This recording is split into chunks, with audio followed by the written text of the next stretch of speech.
All right, hi guys. Today we are going to write equations in standard form given a slope or 2 points. All right, so we are reminded that standard form is ax plus by equals c. So in order to do that, there's some rules about standard form. A, B, and C must be integers, which means they have to be whole numbers. We cannot have fractions or decimals. And then A, the number that is in front of the x, must be a positive number. Right? So those are the rules for standard form. So here's how we do that. It's going to require a lot of knowledge that we've been doing in the past 2 weeks. So we first need to find our m if necessary. So remember, m is our slope. So if they don't give it to us, we have to find it. Then we're going to put it in point slope form. And then we talked about on Monday and Tuesday how to convert that to slope intercept form. And once we have it in slope intercept form, then we can do the following 2 things to get it in standard form. We're going to move ax to the left side of the equation, and we're going to change the sign. So we move it, we have to change the sign, and then we are going to make sure that if there's a fraction, we get rid of the fraction, or if our a is negative, we need to get rid of the negative. All right, so let's take some examples of what this looks like. So we want to write an equation that passes through the point 2, 1 and has a slope of 3, or a slope of negative 3. So what we're going to do is we want to first start by finding our m, which they gave us, which is negative 3. And then we want to put this into point slope form.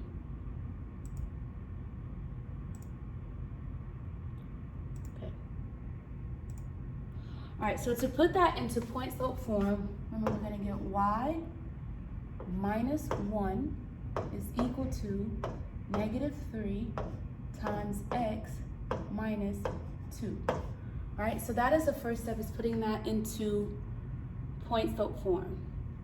And then we talked on last week that we want to then change this into slope intercept form.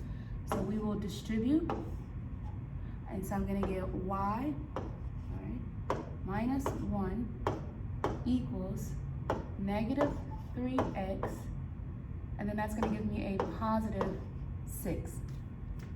And then if we want to get rid of the minus 1, we're just going to do plus 1 on both sides.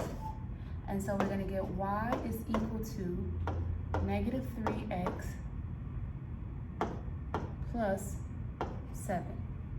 Right, that would be our equation in point slope form first, then we put it into slope intercept form, and now we're going to change this into standard form.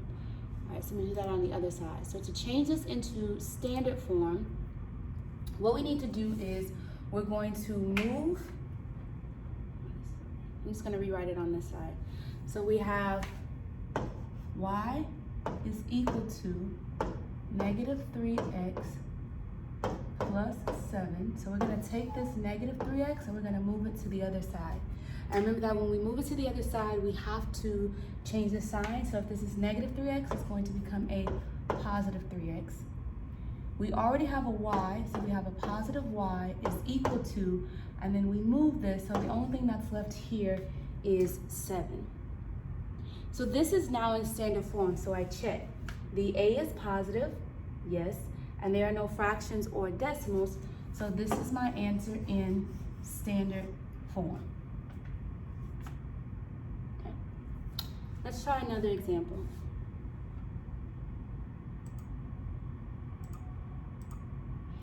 All right, we want to write in standard form a line that passes through the point 5, negative 4, and has a slope of negative 6 over 5, and we want that in standard form. All right, so we're going to start always with point slope form, and we have our slope, so it's going to be y. We have minus negative 4, so that's going to give us plus 4. We should know that by now. Is equal to m times x minus 5. So if we were just writing this in point slope form, boom, we'd be done. But now after point slope form, we need to take this and we need to convert it into slope intercept form. So I'm going to distribute this fraction. So I'm going to get y plus 4 is equal to negative 6 over 5x. And then using my calculator, I'm going to see that the two negatives turn into a positive, and then 6 over 5 times 5 is going to be positive 6. And then to get this into slope-intercept form, we just need to get rid of this plus 4. So I'm going to minus 4 on both sides, and I will end up with y equals negative 6 over 5x plus 2.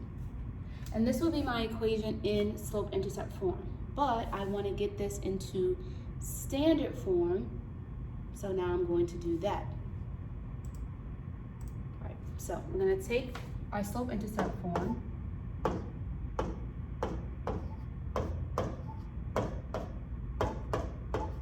I'm going to take the x, and I'm going to move it to the other side, okay? Remember that when we move it to the other side, we're going to change the sign. So if this is negative 6 over 5, it's going to become positive 6 over 5x plus y equals, and then on this side, we're just left with a positive 2.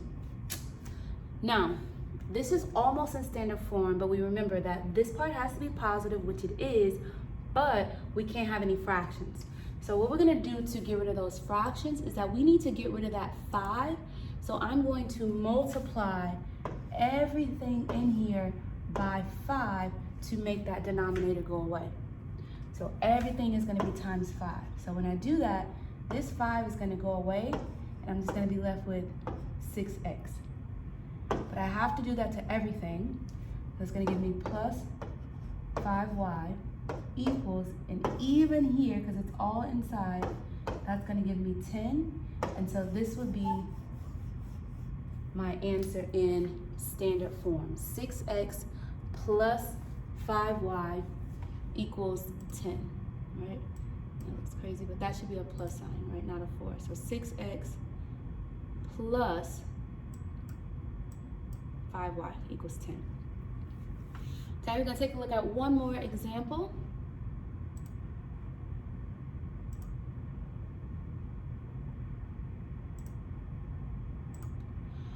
All right, so we want a line that has a slope of 4 and goes through the point negative 3, negative 2, and we want to write this in standard form.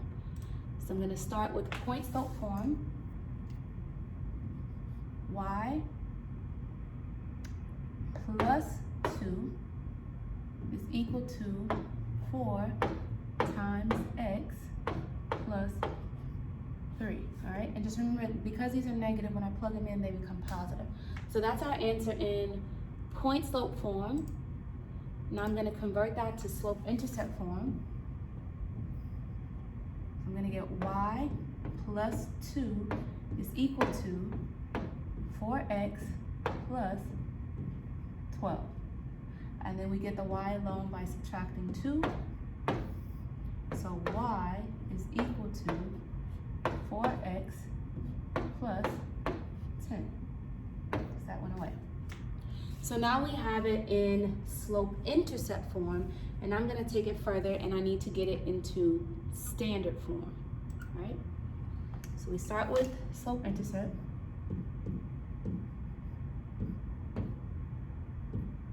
All right, so we have 4x plus 10.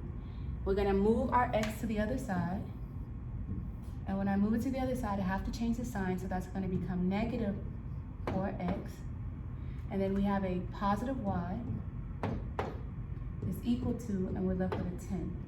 Now this is almost in standard form because we do not have any fractions or decimal, but we have a negative here. So we're going to have to get rid of this negative, and we're going to do that by dividing everything in here by a negative 1. So to get rid of this, I'm going to divide each piece by negative 1. And what that's going to do is that's going to take that negative 4x and transform it into a positive 4x. A positive and a negative make a negative y. And again, that's going to make a negative 10. And now we have our answer in standard form. Okay?